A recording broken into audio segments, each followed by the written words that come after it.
Hello बच्चों, good morning everyone. आज का मेरा चैप्टर है एमपी बोर्ड क्लास 6 का, ठीक है। और ये सेकंड चैप्टर है, इसका नाम है कटु वचन मत बोल। तो कटु वचन मत बोल चैप्टर आपने पढ़ा होगा, उसके क्वेश्चन आंसर सारे आपको दिए गए हैं। पहला क्वेश्चन है सही विकल्प चुनकर लिखिए। सही विकल्प चुनकर लिखिए। दांत जल्दी टूट जाते क्योंकि वे होते हैं। चैप्टर का जो नाम है कटु वचन मत बोल, इसमें जीभ के बारे में बताया गया है, दांत के बारे में बताया गया है कि इसे क्या है। आप सारांश अच्छे से पढ़ेंगे उस चैप्टर को तो आपको पता चल जाएगा। यहाँ मैंने आपको आंसर शीट दे रही हूँ मैं आपको कि क्वेश्चन आंसर आपके लिए आसान हो जाए। तो इसका आंसर आएगा कठोर। मधुर वचन है तीर, औषधि, नीर या क्षार। मधुर वचन है किसी की मीठी वाणी है। मीठा बोलना तो तीर के समान, नीर के समान, क्षार के समान या औषधि के। तो आपको अच्छे से पता है कि मीठी वाणी औषधि के समान। तो मधुर वचन है, इसका आएगा औषधि। टिक करना है आपको। नेक्स्ट सेकंड क्वेश्चन है रिक्त स्थानों की पूर्ति कीजिए। रिक्त स्थानों की पूर्ति कीजिए। तो सभी बच्चों से निवेदन करती हूँ मैं कि जब आप पढ़ाई करें तो चैप्टर को आप अच्छे से पढ़ोगे ना, जब उसको अच्छे से समझोगे ना, आपके क्लास में टीचर आपको अच्छे से समझाएंगे ना, तो उसके जो सॉल्यूशन है आपको चैप्टर के अंदर ही मिलेंगे। और हिंदी ऐसा सब्जेक्ट है जिसके सारे सॉल्यूशन चैप्टर के अंदर ही होते हैं। और बाकी टीचर क्या करते हैं कि ये गाइड लेके आते हैं, गाइड के अंदर से आपको लिखवाते हैं, लेकिन यहाँ पर आपको सभी क्वेश्चन आंसर बुक के अंदर से मिल जाते हैं। बस थोड़ा सा दिमाग लगाने की आवश्यकता है, आपको किसी भी गाइड की आवश्यकता नहीं लगेगी। तो यहाँ पर है शरीर में अगर जीभ अच्छी है तो सब बुरा, अच्छी नहीं है तो सब बुरा ही बुरा है। वाणी का वरदान मात्र मानव को मिला है। वाक्य चातुर कटुवचन सत्य रीत, ये सारे रिक्त स्थान है, फील किए या फील कर लेना। नेक्स्ट क्वेश्चन है हमारा, एक या दो वाक्यों में उत्तर दीजिए। एक या दो वाक्यों में उत्तर दीजिए। पहला क्वेश्चन है मालिक ने लुकमान की बुद्धिमानी की परीक्षा किस प्रकार ली।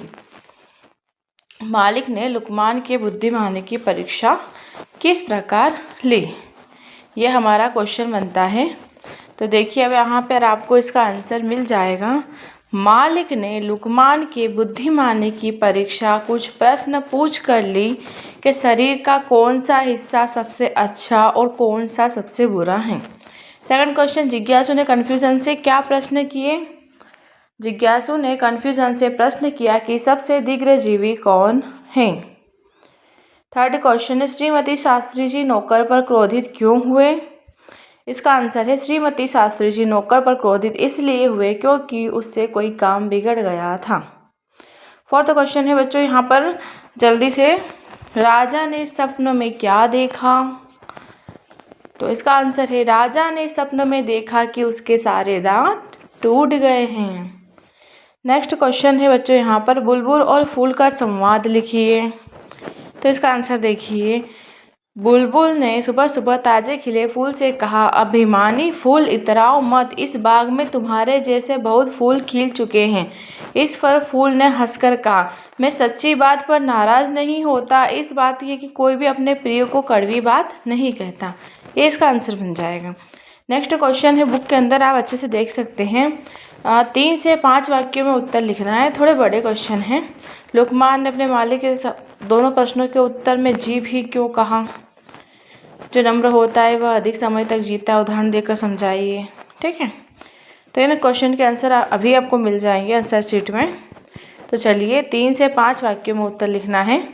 पहला क्वेश्चन है हमारा यहाँ पर, पहला क्वेश्चन बन जाता है, लुकमान ने अपने मालिक के दोनों प्रश्नों के उत्तर में जीभ ही क्यों कहा है। लुकमान ने अपने मालिक के दोनों प्रश्नों के उत्तर में जीभ कहा क्योंकि जीभ अच्छी है तो सब अच्छा ही अच्छा है, शरीर में जीभ अच्छी नहीं तो सब बुरा ही बुरा है, जीभ के कारण ही सारी बुराई और भलाई है। सेकंड क्वेश्चन, जो नम्र होता है अधिक समय तक जीता, उदाहरण देकर समझाइए। इसका आंसर है आपको, जो नम्र होता है वह अधिक समय तक जीता है, इस बात को उदाहरण से समझा जा सकता है। जीभ दांतों से पहले पैदा होती दांत बाद में। परंतु दांत अपनी कठोरता के कारण पहले टूट जाते हैं, पहले चले जाते हैं, परंतु जीभ कोमल होती, लचीली होती, नम्र होती है, इसलिए वह दीर्घजीवी हैं, अधिक समय तक जीती हैं। नेक्स्ट क्वेश्चन है आपका, जीभ ने दुनिया में बड़े बड़े कहर ढाए हैं, उदाहरण देकर स्पष्ट कीजिए।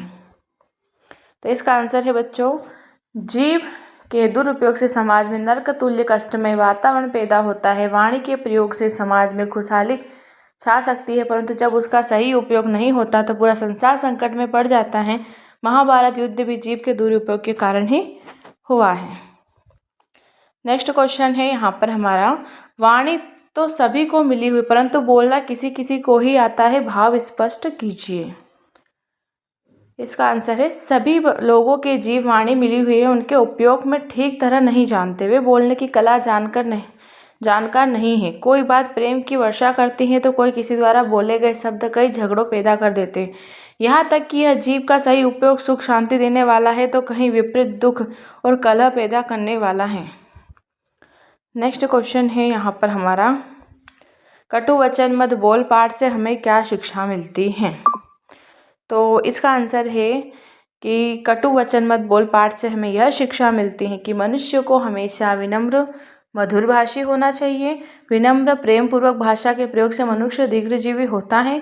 कड़वी बात से झगड़े झपट पैदा होते, अतः सदैव मृदुभाषी होना चाहिए।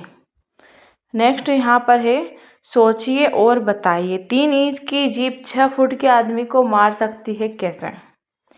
किसी का हृदय कटु वाणी से दुखी नहीं करना चाहिए, क्यों। बातन हाथी पाइये, बातन हाथी पाँव का क्या श्रेय। तो पहला क्वेश्चन है, सोचिए और बताइए का 3 इंच की जीभ 6 फुट के आदमी को मार सकती है, तो चलो कैसे। इसका आंसर है आपके पास, मनुष्य की जीभ मात्र 3 इंच की लंबी होती है, परंतु इसे कहे गए कटु वचन 6 फुट लंबे आदमी को तन मन में वेध देते हैं। वह मरा हुआ सा हो